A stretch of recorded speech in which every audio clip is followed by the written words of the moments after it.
G'day guys. So I've escaped from the farm, come over to Hamilton to help a mate out. I'm on my way to the lab, and Glenn from the lab, he does well, kind of similar stuff to me, but he does it with Nissans. So if I get a phone call of someone wanting to put a Nissan V8 into something, I'm not really interested because it's not a UZ. So I'll refer them on to Glenn. And when Glenn gets a UZ inquiry, he generally refers them on to me. And that way we're working as efficiently as we can on stuff that we know. And the reason I'm heading over today is I also help Glenn out with a few Link ECUs. He owns a crazy little March with the V6 Nissan in the back of it with two turbos hanging off it, which has got a Link ECU in it as well. So he's reasonably proficient. But on these bigger jobs, sometimes it's kind of nice to have an extra set of eyes or an extra set of ears just to have a look around and keep an eye on it and to bounce a few ideas off each other. So that's what I'll be going there today to do. He's actually fired it up. He flicked the key a couple of days ago, or might have been yesterday. He's flicked the key anyway, and it made some brimming noises out the back for a couple of moments, and he was happy enough with that. So let's go and check out this supercharged Nissan and get it running a bit better than it is now. Portion of your car on the ground. Yeah, some of it, yeah, and a vacuum cleaner. And Don't show your missus that you know how to use the vacuum cleaner. She'll make you do it more often. there's three tools, and a significant portion of the vehicle, and some spares. Anyone wants some AN hoses? Holy gee, yeah. You've got a couple of hay-in hoses. Yes, like. And I think actually every AN hose the car needs is in the car. oh yep. So what's in that box and on here is superfluous. That's a big word for today. Yeah. Well, was the dash loom or is the dash loom? This one's dash loom. Oh, okay. It's just been thrown here. It was in the car. It was getting in the way for what I'm doing. This is the harness that goes from the very front of the car in the engine bay through into the dash. Some of these plugs were stuffed and they've now been replaced with Deutsch connectors. So you've got some wires have disappeared that don't need to be there anymore. Some things like I think that's the headlight relay. yeah. Will probably be replaced with something modern. This is obviously. Well, the car's a 69. That was probably around for 10 years before it was put in the 69. Yeah. 5 years maybe. Yeah, We were well. evolving quite quickly at that time. So Yeah. Look at that. You've been busy. You've been very busy. yeah, since since oh. you guys saw it last. That's a leaning. I'm ready to come. Facility? Yeah. The day I'm having, I could actually just It's a crawl leaning underneath and have a facility. sleep. And also the laptop sits on there quite nicely without risking Oh, damaging the paint. You see. So a lot to do still. All these areas here are all exposed because if we have any problems going forward, then it's Yep. really easy to trace wires and pull pins out, have a look, all that. When it's sorted and we know it's good. Should I show you the loom I just did? Nah. The TEF's all covered. You get one chance once it's sealed, and then I gooped each join. Every single It's join done. on the You sprint put it bike, together, you she's can't done. you can't fix it. Got to be 100%. Well, I mean, this could have run easily, no problems at all, with all the wires exposed, as most of that side is. There's no problem doing that. I just filled in some of it because I felt like it. Yeah, it looks so good. Looks good. It's coming on nice. It's nice to see some wires in here. Its headers are fitted. So still in supercharger Yep. with the little belt on the back. You've got that okay. And then the big long serpentine belt on the front. Epic nuisance in New Zealand. Like Epic nuisance? Epic nuisance. Is that a business name or just it's a pain in the backside? It would be a good business name, but the belt was a nuisance. They make us, well, Some oddball manufacturers may make something in between, but Gates only make a 7PK 3000 or a 7PK 3030. Oh, it's a big belt. Like, I can put it on my feet and stand like this, and it's a big belt. Because I'm not quite that. I'm 1.8, so it would be under my chin. So the belt that's actually on there is a, I'm probably going to get it wrong, 7PK 2940. So, and that was all we could get easily, and it did not fit. So is it stretch fitted? But I'm clever, and so what I did was I realised that the tensioner assembly on a VK45 DE is pretty much the same as the tensioner assembly on a VK56 DE, except the 56 has got a much larger pulley on it. So you take that pulley off and you put a 45 pulley on, and it fits just. Well done. It's a bit tight, but it'll be okay. Well done. I made using a might be a 350Z pulley. I cut all the teeth off it, the grooves, and that will fit on the water pump. And it's a, sorry, not water pump. It's the fan bracket. The bracket idler thing. Yep. So they have a. Normally you'd run your fan off the water pump, right? But on VK56 they've actually got another pulley off to the side, and they run the fan off that. So there's nothing else on there. It's only an idler on this engine. So that pulley goes on there, which is. I don't know if I'll get my hand in there at all. That one down there. That one down there. Yep. So that will go on there, and as you can see, that takes It's going to reduce diameter out of it, Pull so a little length out of the belt. So if it's if we deem it to be too tight, or if it has, it's fine. You know, that's pretty much good. the guide. If you can go half a turn like that, Yeah, that's good. where you're at.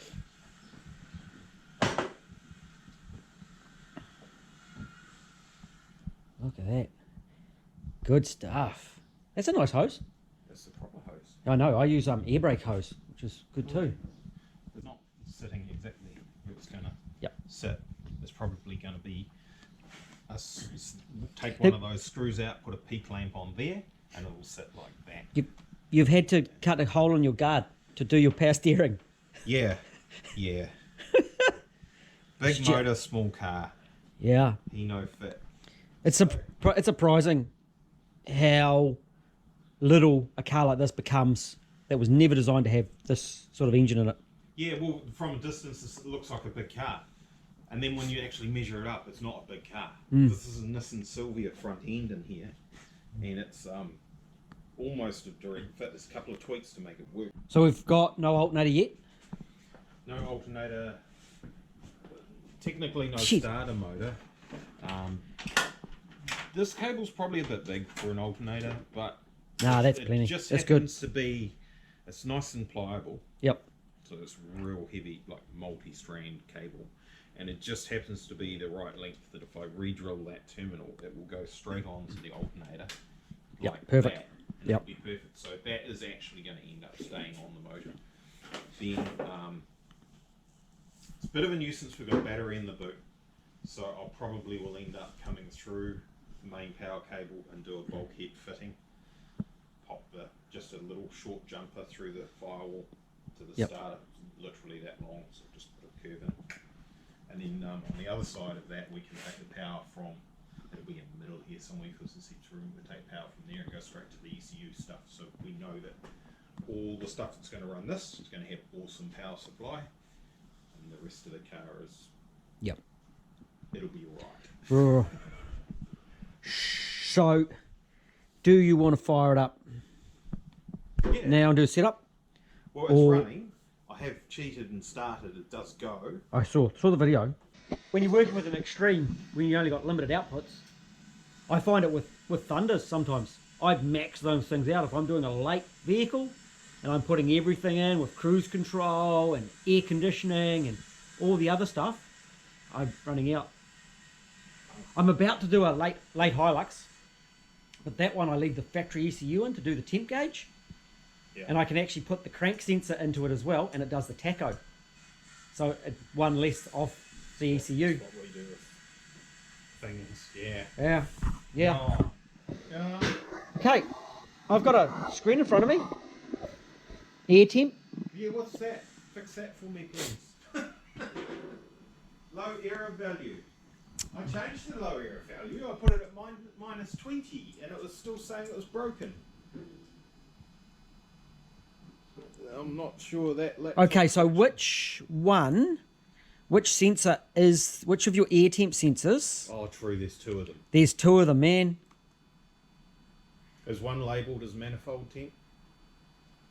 So one is number 2. So what we can do, if we go up to tuning, runtime values, analog inputs, we've got number 2 and number 3. So one of them is at 0, one of them is at ground. It's because you've put the 2 air temps in. So there's one.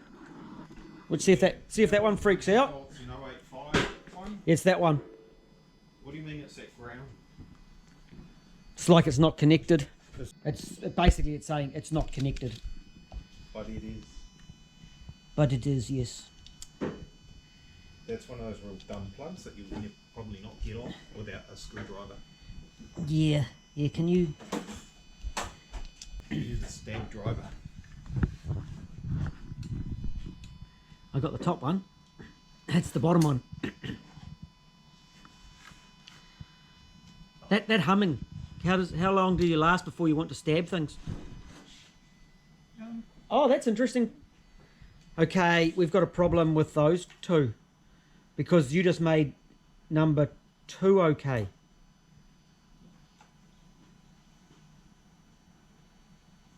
Interesting.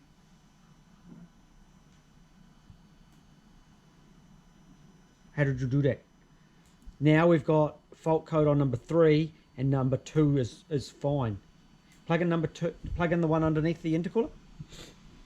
This one? No, under the intake temp, the pre-throttle body temp thing, ambient. That one? That one now plays up. I don't know. How can we get these wrong? Tell me what you did to make them wrong.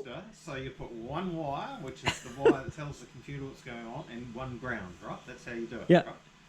And so I've used the ground out, the green wires. Yes. Well, I don't know. I'm just here to fix the problems. Okay. Yeah. I just got to think like you, and we'll get it sorted. Yes. That one's when it's plugged in. Unless there's a green wire that's coming out of the ECU that's come into the engine bay here that is not. That is possible, and that's highly likely. So we're gonna check that. I'm gonna get my multimeter. We'll do some checking. What? Well, I fixed it already. Did you fix that? Because I set it to the wrong sensor. No. What was wrong? Your wiring is all correct. Oh yeah. You just need to turn the pull-up. The pull-up resistor was turned off. So well, that's why you're here, to fix these things. See, because when I said, how can I get this wrong? Yep. This is how I can get it wrong. Is the settings in the computer that I've got you here to do the settings in the computer. Fix that.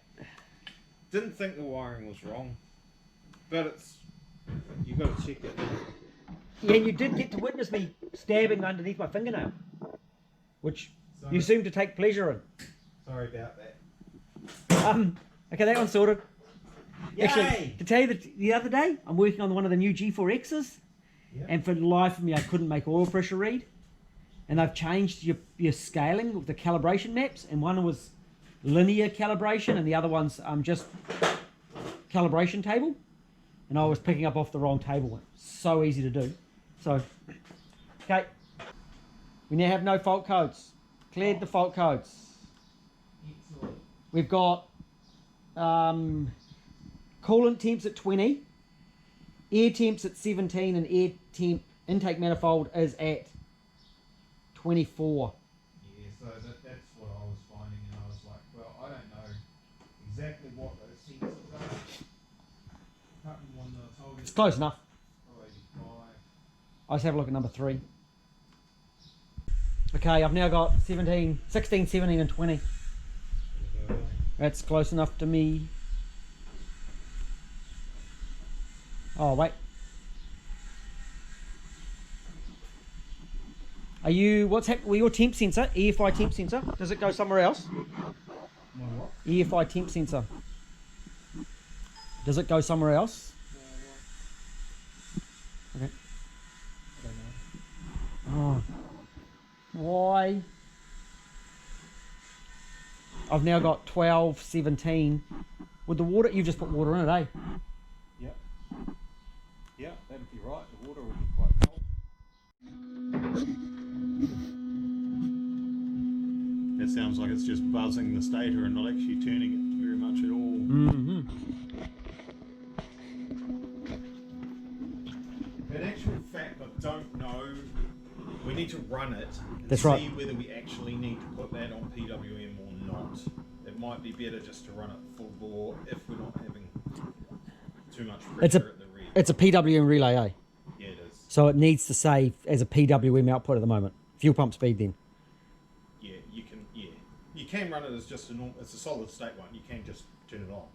So I can just leave it as a to ground. Yeah. So I can just use it as a fuel pump to low, and it'll run, and then you can sort it out once it's. Okay. We can see what the fuel pressure is when it's running.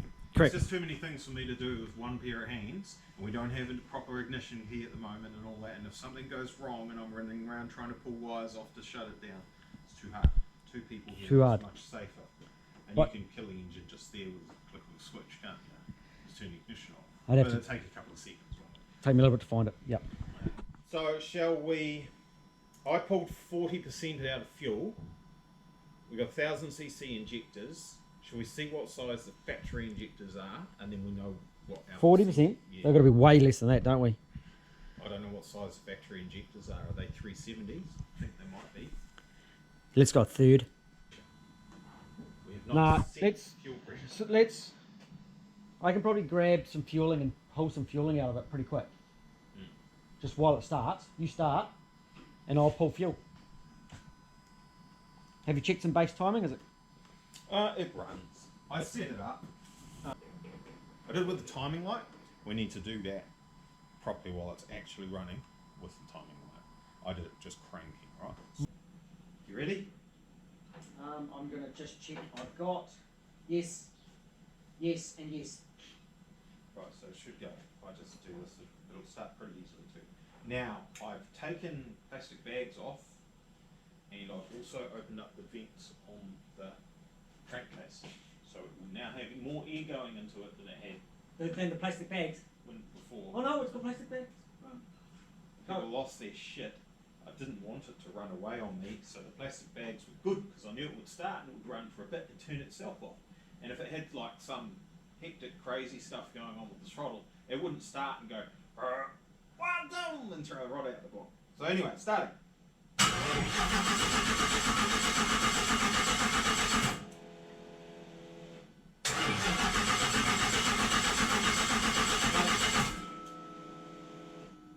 Not starting. I don't seem to have a lot of fuel pressure happening. So the main pump's not going, the big one. So what I'm going to do is I'll just turn both of those on. Now it's going. That's the big one.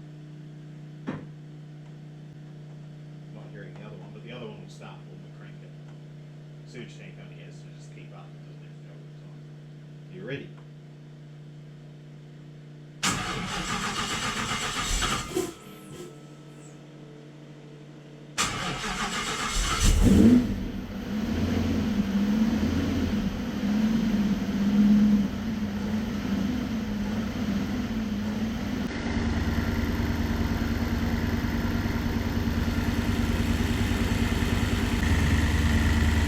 Fuel pressure's at 265 kPa. So it isn't quite 3 bar. Alright now, isn't it? It's okay for the moment. We probably want to bring that up a bit. And we've got 6 bar of oil pressure, 90 psi. We want to test those VCT gears. They'll be bone dry. It's been sitting for. They heard me talking about it and it's gone quiet now. Not yet, not until it's warmed up properly. So we probably need to get radiator caps and stuff. There's the radiator cap. I went from 27 to 17 on the master fuel. Oh, we need some more fuel. We need to crank that fuel pressure up. We need at least 3 bar.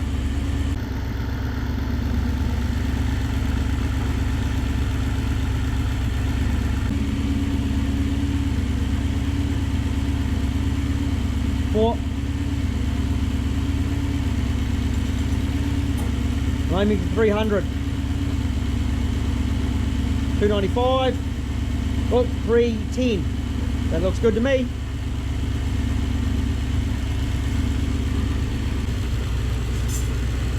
No, I shouldn't, but I just can't resist. Will it take throttle?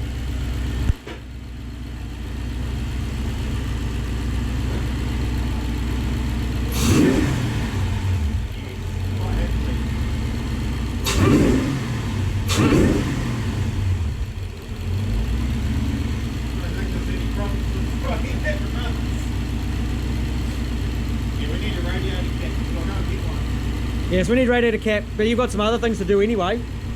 The main stuff's looking good.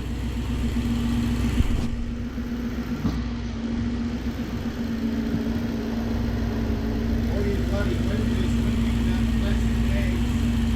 What was supposed to run for a long time. Now it is. Thanks, Calvin. Nah, sort your alternator, sort that stuff out.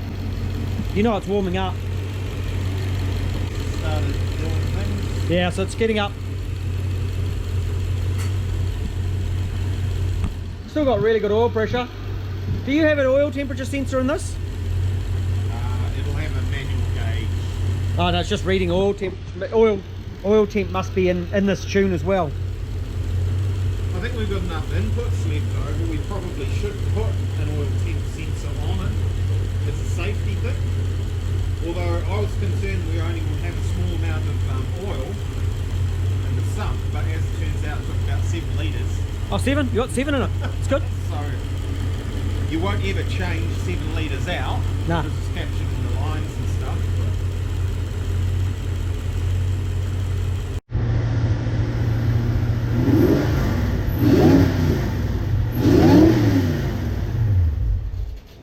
Oh. The throttle's dropped right down and the voltage is getting low, so probably should call that a day. Oh yeah, let's not try that. That's I've had enough of that. 1000cc injectors. Yeah. That should feed plenty, eh? Okay. And the fuel system is just ridiculous. It was most of the stuff's a bit taken over from the Sylvia, so it was built for a drift car. The dash 10 fuel feed, and look at I don't know what the fuel pumps. I think it's 1200 horsepower or something capable. It's just. Hence why you wanted the PW in it. Bosch 044 would have done it. Yeah. Right? And probably it's going to make maybe 500 horsepower. Probably dash 6 line would have Yep. actually just done the job. Dash 8 to be on the safe side. The dash 10's just ridiculous. Dash 10 would feed 2000 horsepower. It's plenty. It looks good with the intake too. I like that. That looks very smart. Yeah, some finishing to do, obviously. Yeah. It looks good. It's coming along really well. Like, if I can see just a shitload of hours. Just hours and hours in here, eh? Oh, heaps. Just hours. And you managed to fit a booster in? Heaps many. Yeah. Nearly everything that's going to be in the engine bay is in there right now. Apart from some paint and some hinges and things like that. And some bolts. Yeah, there's a few bolts. There's a nut missing off the bolt for the power steering that has to go in before it goes on the dyno, otherwise the bolt will walk out and hit the pulley. And Yeah, all that sort of stuff. I can see. Um, Steering shaft bolts and all that stuff to check over it. there's a big fan that lives over here. Oh, the heater fan? Yeah, Yep. unfortunately it lives in the engine bay. Oh, It's more to do in here yet. Oh, more wires to run. so in a modern car, this would actually be Oh. in there. An old beastie like this lives just here. Oh, yep. That's not so bad. And that's all rubber. Oh, that. Yeah, it is, and it's getting pretty old and tatty. Yeah, so that goes. I think it's gone. Oh, in yep, see it. And you've got Ford 9-inch in the bum. So it's Ford 9-inch with an LSG with off the top of my head, I don't recall exactly, 3.385 or something like that diff ratio, which is it's as close as we could get with Ford ratios to what the 350Z has, because it's a 350Z / Skyline box, and so it'll work quite well. That engine will probably rev a little bit higher than what you would normally run it, but it'll be good. I don't think a few revs would hurt it either. No, it'll be nice. What? I think I'm done. I think I now have to go do a supercharged Hilux. It's the supercharger day in Hamilton. Super Hamilton. Yeah. Very good. You know why supercharged Hamilton? Because it blows. So that's cleansed, done and dusted. Well, done and dusted for today. Of course, with any job such as that, it's a progression and a development and meeting sort of targets that we males tend to set in our own brains. So getting it running and starting, having that extra set of eyes is a bit safer. And you can go through now and check a few other bits and pieces and sort a few other things out.